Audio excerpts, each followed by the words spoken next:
Gone was the era of winter. Ice, snow, and the bitter, lightless nights of the poles were non-existent. Sunshine, high humidity, and tropical cyclones dominated the globe. Sweeping from the equator to the very top of the world, this period, known to researchers as the Paleocene-Eocene Thermal Maximum, or PETM for short, marked a turning point for our planet.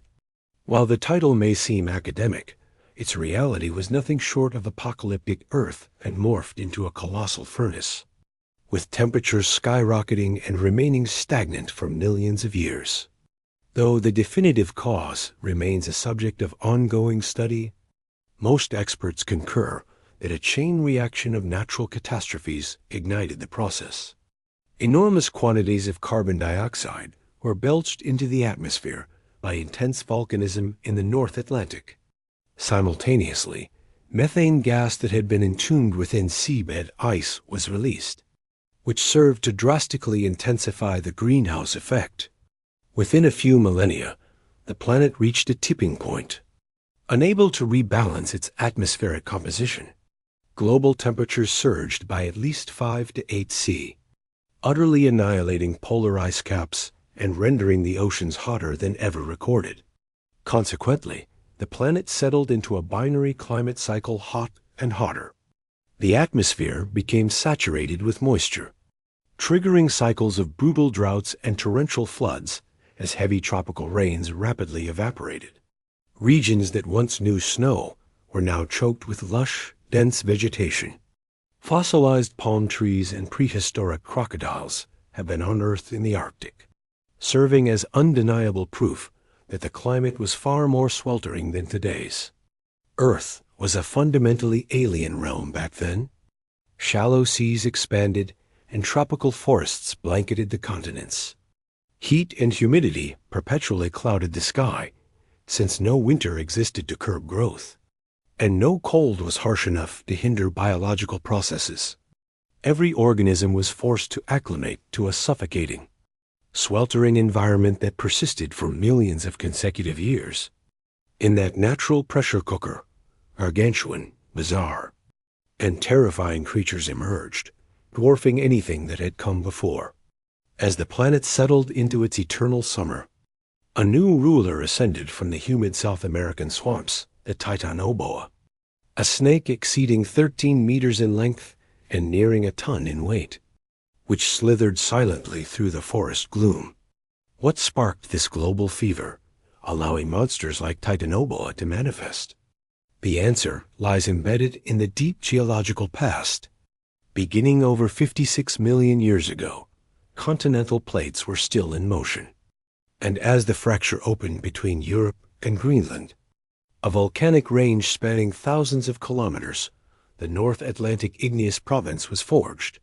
As magma poured from the crust, it vented immense volumes of carbon dioxide into the air. Trillions of tons of this gas were released during this phase, an amount comparable to human emissions accumulated over tens of millions of years. This, however, was only the beginning. As the globe grew warmer, the seafloor's permafrost began to break down. These ice layers held trapped methane hydrate, a compound compressed by extreme pressure. As the ice dissolved, the methane escaped, sending the greenhouse effect into a death spiral. Because methane possesses over 20 times the heat-trapping power of carbon dioxide, even the release of a small portion was sufficient to transform Earth into a furnace. Scientists describe this as a climate cascade effect. As the world heats up, it triggers self-activating mechanisms that drive temperatures even higher. Melting ice lowers light reflection, causing oceans to absorb more energy, which in turn releases more carbon, forming an inescapable heat loop. In a mere few thousand years, a blink of an eye in geological terms, average global temperatures climbed by 5 to 8 C. In polar territories, which had previously been frozen year-round, the mercury rarely dipped below 20.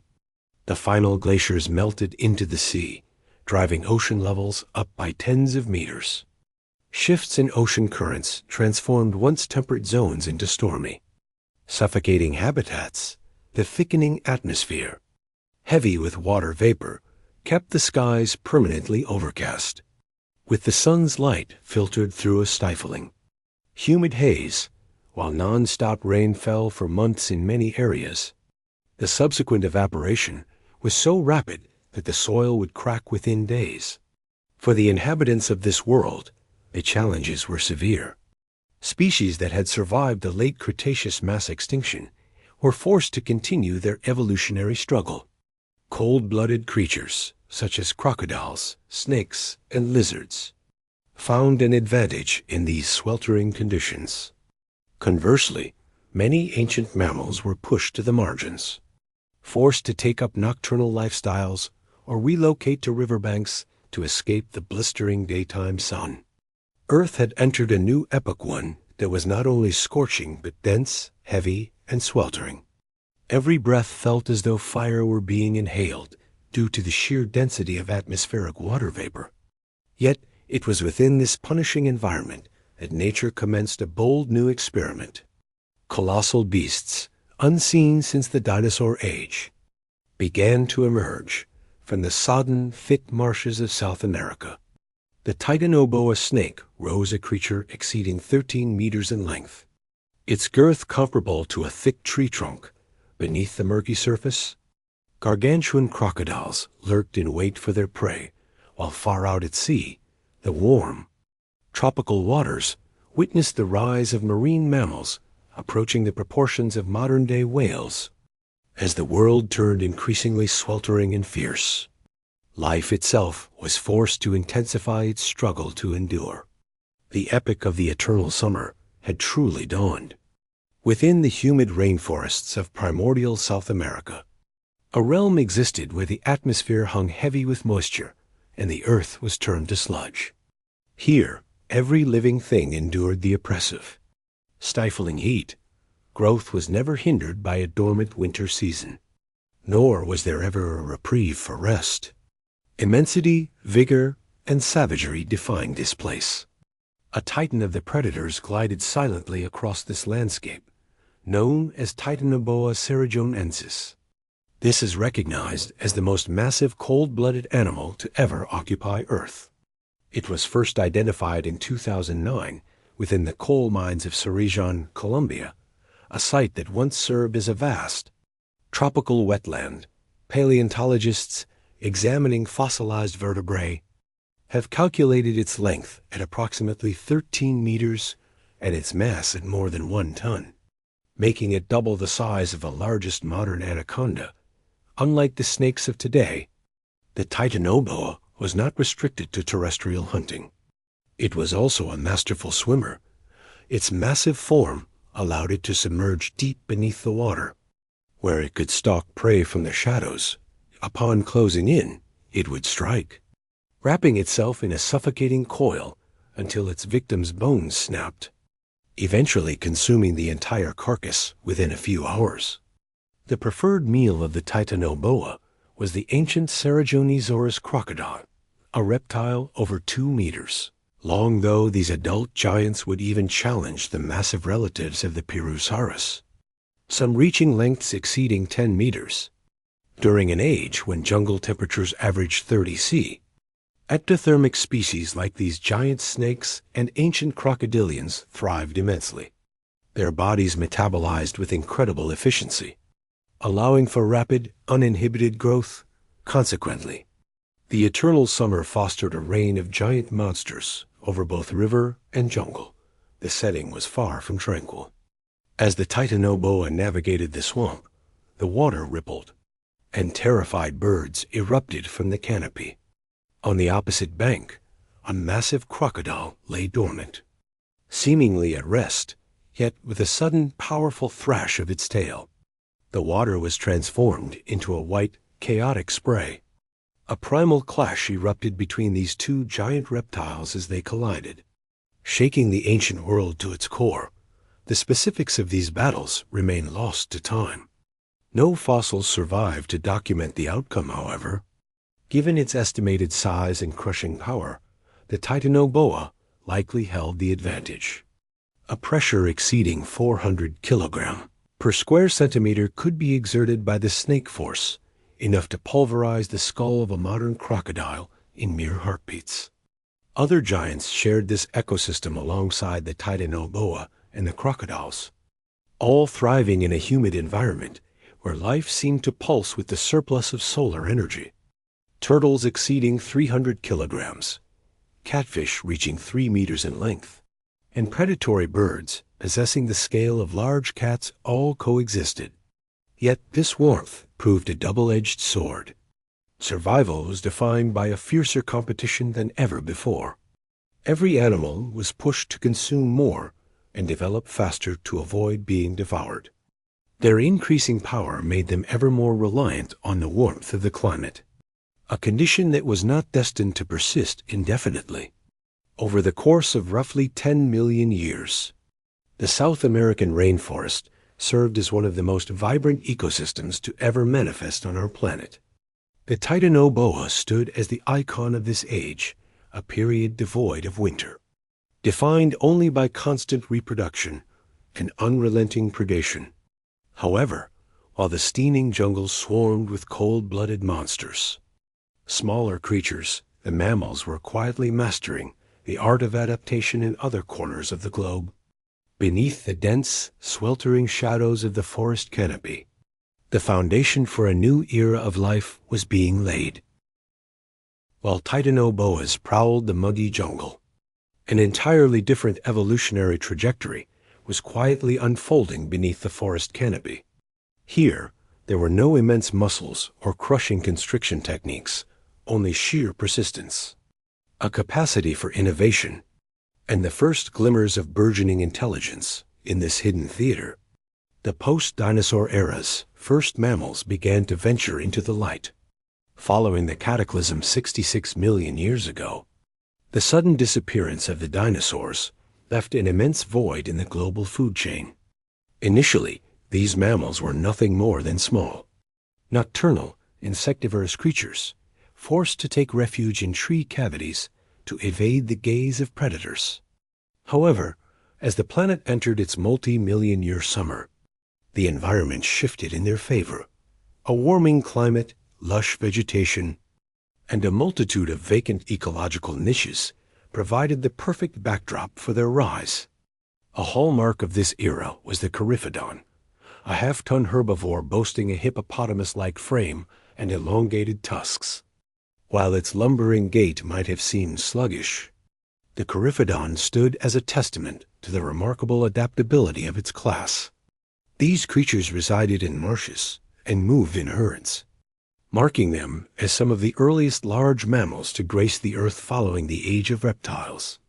The sweltering heat encouraged their bodies to expand, which facilitated more efficient heat dissipation, while their thick hides and robust sweat glands allowed them to regulate their temperature within the humid atmosphere. Yet this sweltering landscape consisted of more than just water and flora. In the arid reaches of North Asia, the region we now recognize as Mongolia, formidable new predators emerged.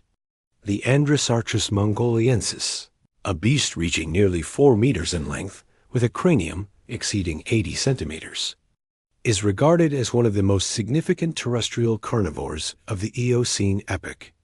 Whether through active hunting or the scavenging of carcasses, they secured their sustenance. Many researchers even posit that this species shares a distant ancestry with modern ungulates like pigs and sheep, rather than belonging to a strictly predatory lineage. The arrival of creatures like Coryphodon and Androsarchus signaled a tectonic shift in evolutionary history. For the first time, mammals were no longer perpetual fugitives. They began to seize new roles, claiming dominance over the land and effectively filling the vacancy left by the vanished giant reptiles. Simultaneously, in the oceans, a different group of mammals was charting a reverse course, abandoning the terrestrial realm to reclaim the sea. Among these, the ancient forerunners of today's whales began their transformation. Most bizarre, perhaps, was the Basilosaurus, which surfaced roughly 40 million years ago, despite a name translating to king lizard. The Basilosaurus was, in fact, a marine mammal, stretching 18 meters long, characterized by a slender, serpentine form, jagged teeth, and vicious hunting methods. Serving as a dominant predator within the warm Eocene seas, they are known to have preyed upon sharks and smaller cetaceans. Intriguingly, the Basilosaurus still possessed vestigial hind limbs, mere appendages only a few tens of centimeters long, as a lingering footprint of their land-dwelling ancestry. Though useless for locomotion, these remnants were likely employed during mating. These limbs were a biological inscription carved in stone, illustrating the journey life had taken. The era of eternal summer was in flux. Herbivorous mammals multiplied in the forests. Novel predators claimed the plains, and in the deep blue, beasts were reborn as creatures of the tides.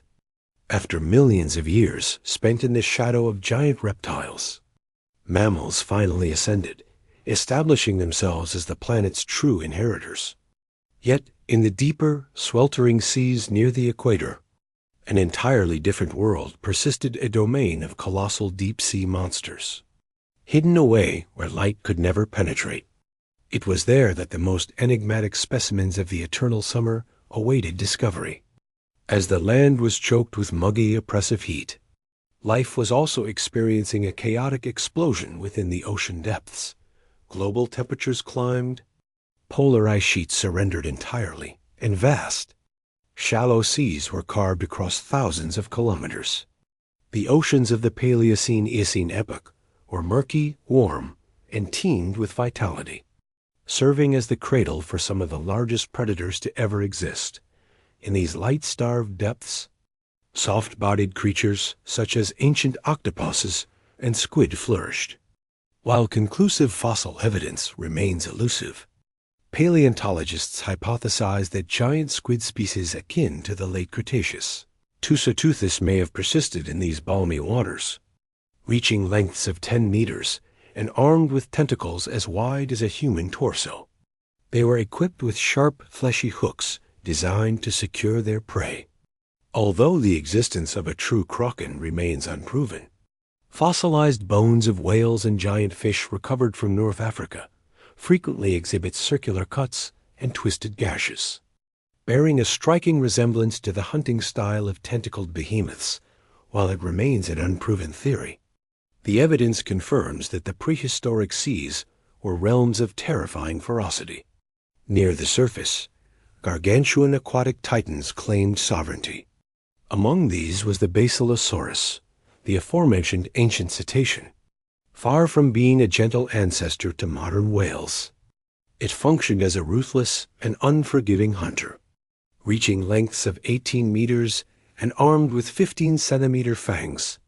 The Basilosaurus habitually stalked large fish and smaller whales alike. Its anatomy implies that it utilized a serpentine, undulating swimming style, allowing it to sweep through the water at blistering speeds, leaving its quarry with little chance of escape. However, the most formidable rival to the Basilosaurus was the Leviathan melvillei.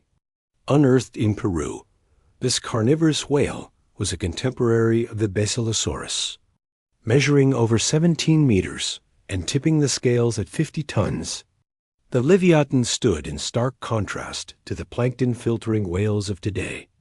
It possessed the most massive teeth ever identified in the animal kingdom, exceeding 36 centimeters in length, roughly the girth of a glass bottle, and its immense jaw musculature was capable of shattering the crania of its victims.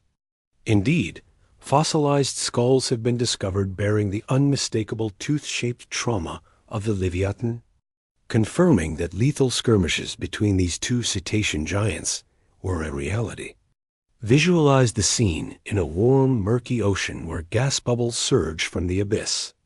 These two predators clashed. The Basilosaurus strikes, its frame lashing through the water like a steel whip, teeth embedding deep into its rival's flank. The Leviathan rolls, burying its massive tusks into the neck of the Basilosaurus, turning the surrounding sea into a crimson haze. The struggle between these 50-ton behemoths concludes in the profound silence of the deep. where the defeated sink slowly to the floor, providing a feast for scavengers. Such was the savage reality of the ancient seas, where the only unforgivable sin was to be slow. Environmentally, that ocean was light years away from our own, with surface temperatures hovering around 30 C. Vast zones suffered from oxygen depletion. Smaller organisms were forced to innovate. Fish grew more extensive gills, while mollusks slowed their pace to conserve energy. Yet, it was precisely within this harshness that biological diversity flourished. Crustaceans, corals, ancient sharks, and marine mammals shared a world saturated with solar energy.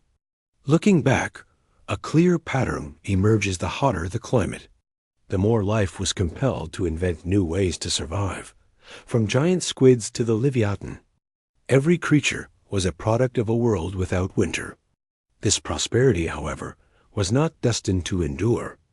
As oxygen levels plummeted within the oceanic core, the biosphere approached a breaking point. These deep-sea monsters were about to confront an adversary. They could not defeat the planet itself. The bounty of the eternal summer reached its limit. When Earth reached its thermal peak, the foundations began to fracture. Oceans, forests, and the atmosphere alike were driven to their breaking points. Carbon dioxide and methane had been accumulating for eons, and the planet could no longer sequester the excess. As the seawater grew warmer, its ability to hold oxygen diminished. Deep-sea currents stagnated, creating stratified layers, warm water hovering over a cold, oxygen-poor base, which turned entire regions into dead zones. Researchers identified this as oceanic anoxia, a primary driver for the mass disappearance of marine species at the close of the Eocene. Corals suffered bleaching, calcium-based shells dissolved in the acidic brine, and the foundational plankton populations vanished. The entire ecological web collapsed from the bottom up. Terrestrial rainforests faced an identical fate. As the climate grew increasingly volatile, characterized by erratic sun and savage rains, many humid environments withered into parched, cracked plains. Violent tropical cyclones brought lightning, igniting widespread conflagrations. The fossil record from this era is littered with thick layers of ash, proof of these global infernos. Unable to adapt, many giant species were purged. The Titanoboa, the colossal snake that once claimed the South American swamps, vanished as its marshy home dried up. Without the deep water required to regulate its temperature and facilitate hunting, it could not survive. Many ancient crocodiles and giant turtles followed it into extinction. Mammals, however, held an advantage due to their diminutive size and versatility. Their omnivorous diets, mobility, and rapid reproductive rates allowed them to weather the upheaval. While not categorized as a primary mass extinction, geologists refer to this period as a minor extinction. Given the vast number of endemic species that vanished within a few hundred millennia, the planet itself transformed as atmospheric carbon levels finally plateaued. Earth's natural systems were forced into a defensive response. Heavy rains washed minerals from the continents into the seas, where they reacted with carbon dioxide to pull greenhouse gases from the air. Clay and limestone deposits formed as mountains eroded. This was the planet's slow, agonizing healing process, requiring hundreds of thousands of years for temperatures to begin their descent. Throughout this epoch, life teetered on the edge of oblivion. The lush green forests and teeming oceans faded, supplanted by a drab world of murky water and arid earth. The echoes of the giant creatures slowly faded into nothingness. Yet, even amidst this collapse, life did not cease. Beneath the mud and the ash, the precursors to the next era endured, waiting, small, hardy creatures prepared to seize their moment. The millions-year-long summer had finally been exhausted. As the heat dissipated, the first cold rains fell after millennia of furnace-like temperatures. Every droplet touching the earth evaporated, providing a subtle cooling effect. Earth began its long recovery, turning the page to the next chapter after the most grueling fever in its history.